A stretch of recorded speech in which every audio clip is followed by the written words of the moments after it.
కృష్ణానదికి వరద పోటెత్తుతోంది. పులిచింతల ప్రాజెక్టుకు 5 లక్షల క్యూసెక్ల వరద ప్రవాహం చేరుతోంది.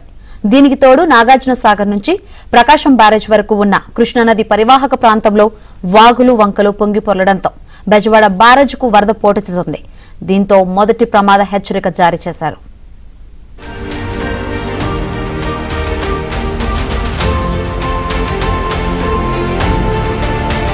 కృష్ణానదికి వరద పోటెత్తుతోంది.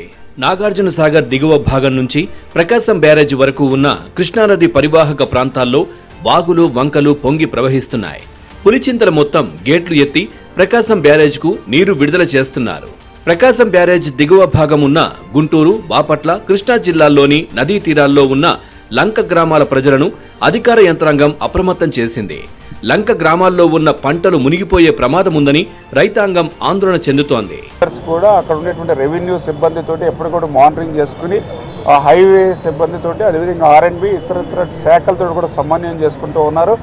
ఎక్కడైతే ఏదైనా ట్రాఫిక్కి ఇబ్బంది అంటే రోడ్స్ మీదకి ఎక్కడైనా బ్రిడ్జెస్ కానీ ఎక్కడైనా ఉంటే అటు స్కూల్ బస్సెస్ కానీ లేదా ట్రావెల్ చేసే బస్సెస్ కానీ ఇవన్నీ ఉంటే ఆ రూట్ అది కూడా చేంజ్ చేసుకుని ట్రాఫిక్ని కూడా డైవర్ట్ చేసుకుని ఎక్కడికక్కడ ఎవరికి ఏ ఇబ్బంది లేకుండా ఆ ప్రికాషన్స్ అంటే ముందు జాగ్రత్తలుగానే ఒక 1 డే బిఫోర్లోనే ఎక్కడ ఏ ఫ్లడ్ వస్తుందో అనేది మనం అలర్ట్గా ఉంటున్నాం కాబట్టి సాధ్యమైనంత వరకు ఎక్కువ నష్టం లేకుండా తీసుకెళ్తాం. తెలంగాణలో కురిసిన వర్షాల కారణంగా ఉపనదులైన మున్నేరు, కట్టలేరు, కీసర, వైరా వంటి ఉపనదులు పొంగి ప్రవహిస్తున్నాయి.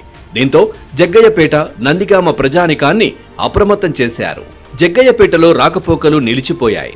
గతంలో మాదిరిగా వరద ప్రవాహం 2 లక్షల క్యూసెక్కుల వరకు వచ్చే అవకాశం ఉండడంతో హై అలర్ట్ ప్రకటించారు అధికారులు.